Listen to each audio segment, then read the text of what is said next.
Reyna ng the Netherlands na si Queen Maxima nag-courtesy call kay Pangulong Aquino.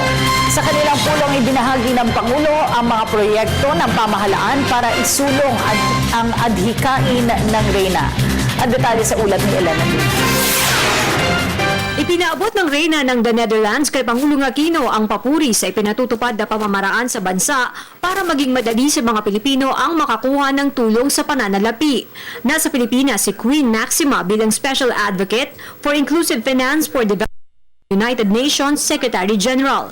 Sa kanilang naging pagpupulong sa Music Room ng Malacanang, ibinahagi ni Pangulong Aquino kay Queen Maxima ang mga proyekto ng pamahalaan para isulong ang adhikain ng Reyna.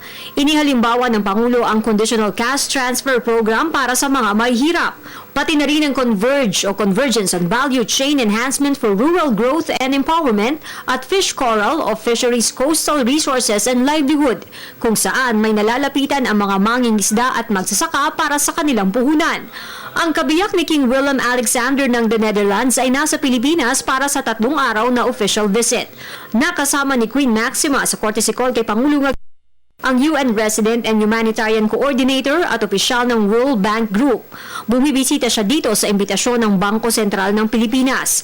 Habang nasa Pilipinas, makipagpulong ang Reyna sa mga kinatawan ng international organizations at businesses. Nasa schedule din niya ang pagbisita sa lalawigan ng Cavite para makipagpulong sa mga negosyante at pamilya doon tungkol sa financial services gaya ng pag-iipon sa bangko, mga loan at insurance na makakatulong sa kanila. Nakatakda rin siyang magtalumpati sa Maynila at dumalo sa paglulunsad ng National Strategy for Financial Inclusion. Para sa Telebisyon ng Bayan, Elena Luna.